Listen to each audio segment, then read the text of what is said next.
बच्चों, कक्षा 12 के छात्र छात्राएं, श्रद्धा मनु, आज आपका लास्ट पैराग्राफ है। यहाँ तक आप पढ़ चुके हैं, खिंची आवेगी सकल समृद्धि। इसके नीचे देखिए, विधाता की कल्याणी सृष्टि सफल हो इस भूतल पर चूर्ण, पटे सागर बिखरे ग्रहपुंज और ज्वालामुखियाँ हो चूर्ण।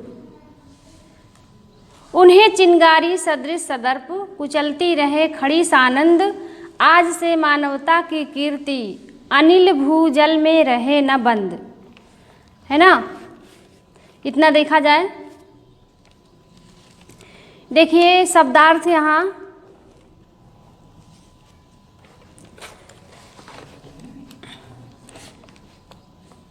विधाता की कल्याणी सृष्टि। विधाता मतलब ब्रह्मा या ईश्वर की जो कल्याणकारी सृष्टि है। भूतल सफल हो, भूतल माने पृथ्वी, पटे सागर, सागर पट जाएं, और सदर्प माने गर्व के साथ, सानंद माने आनंद में भरकर, अनिल भू जल में रहे न बंद। अनिल माने हवा, भू माने पृथ्वी, जल माने जल। अब क्या कहेंगे? वायु, पृथ्वी, जल। यह आप देखिए, श्रद्धा मनु से कहती है कि तुम नवीन उत्साह में भरकर अपने कर्तव्यों का निर्वाह करो।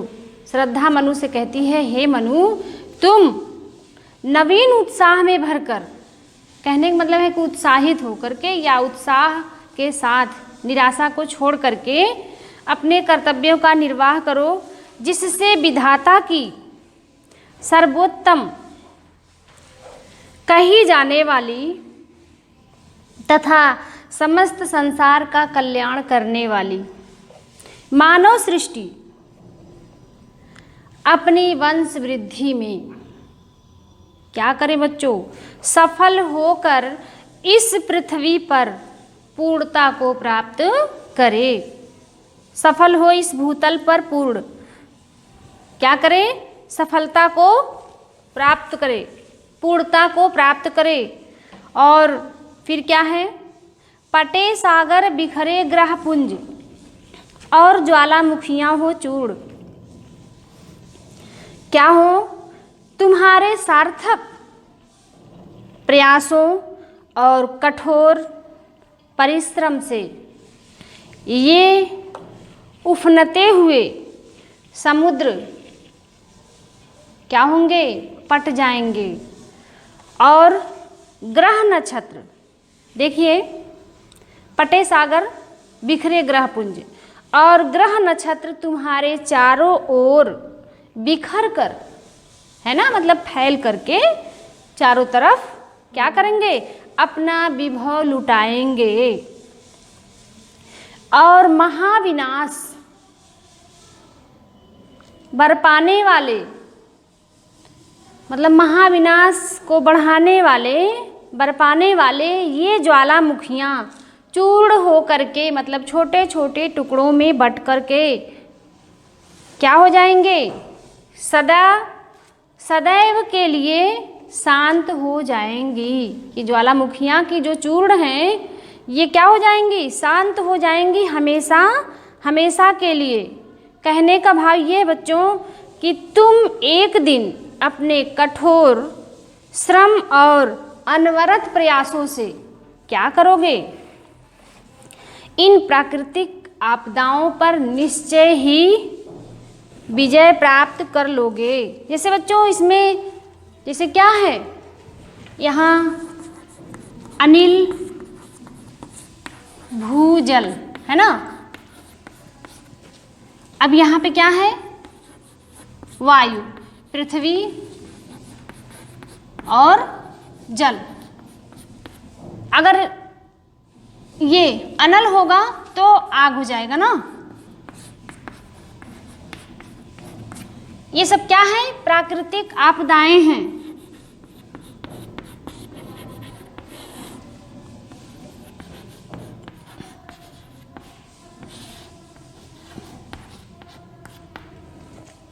अब प्राकृतिक आपदा जैसे भूकंप आना, है ना, खूब मूसलाधार बारिश होना, घनघोर कोहरा पड़ना, ये सब क्या है? प्राकृतिक आपदाएं हैं।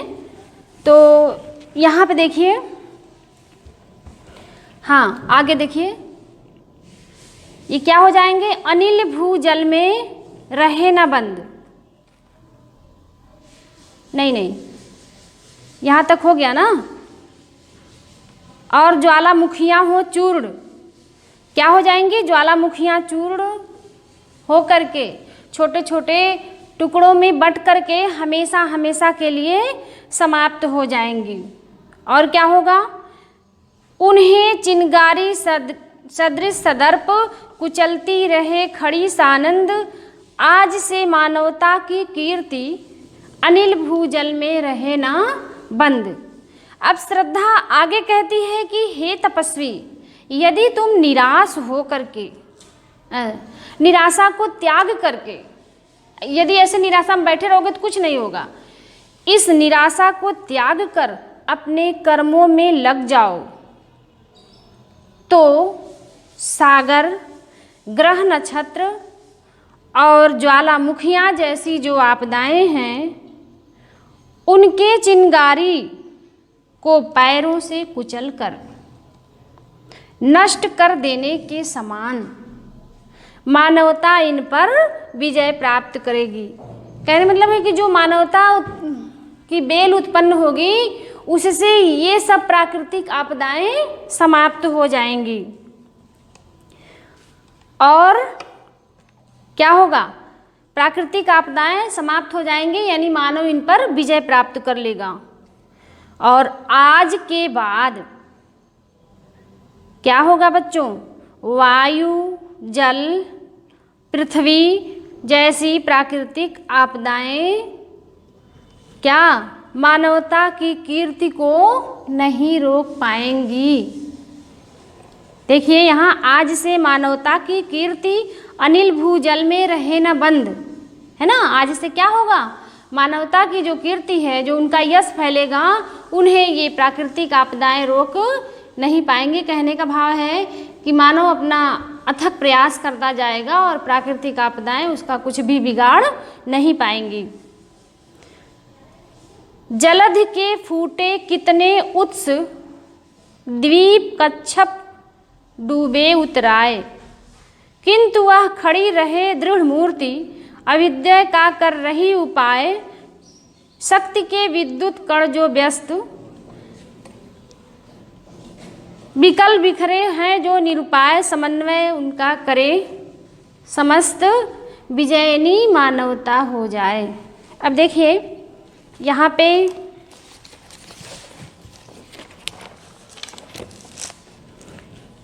ये बच्चों लास्ट पैराग्राफ है। क्या कह रहा है? जलधि के फूटे कितने उत्स।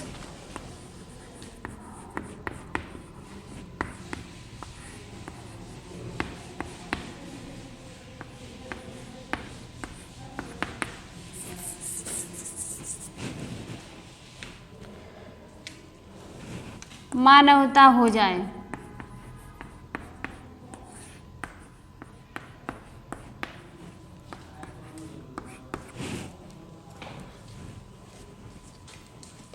अब देखिए शब्दार्थ नोट कीजिए।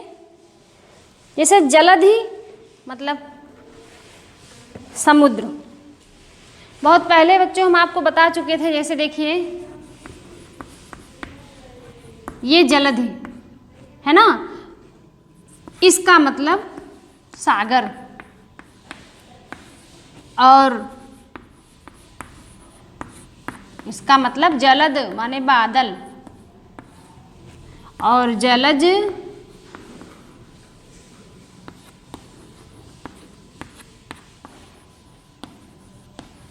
कमल, है ना। उत्स माने द्वीप। शब्दार्थ नोट करते रहिए। नहीं, उत्स माने द्वीप नहीं बल्कि झरना।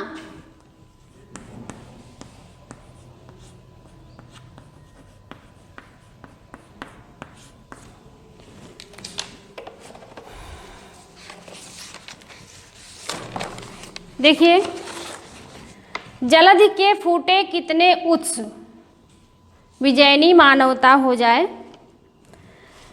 अब यहाँ पर है जलधि माने सागर, उत्स माने झरना, द्वीप जैसे सागर होते हैं, वो सागर में लहरें उठते उठते जो बालू का ढेर या जो उसमें पत्थर होते हैं सब इकट्ठा बड़े बड़े टीले बन जाते हैं, तो क्या वो बहुत दूर से द्वीप दिखाई देते हैं। या फिर ऐसा कहिए कि आज यहाँ से पानी का बहाव है, फिर इधर हट जाए, फिर वहाँ पे लोग रहने लगे अपना निवास स्थान बना के, तो उसको क्या इसी से मिलते जुलते मेरे ख्याल से द्वीप। तो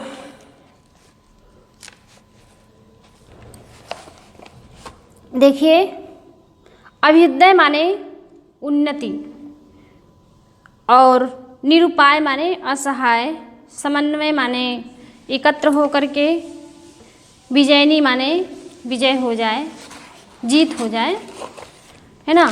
अब देखिए यहाँ पे बच्चों आप प्रसंग है कि मानव जाति के प्रति अटूट आस्था व्यक्त करते हुए श्रद्धा मनु को उत्साहित करती है।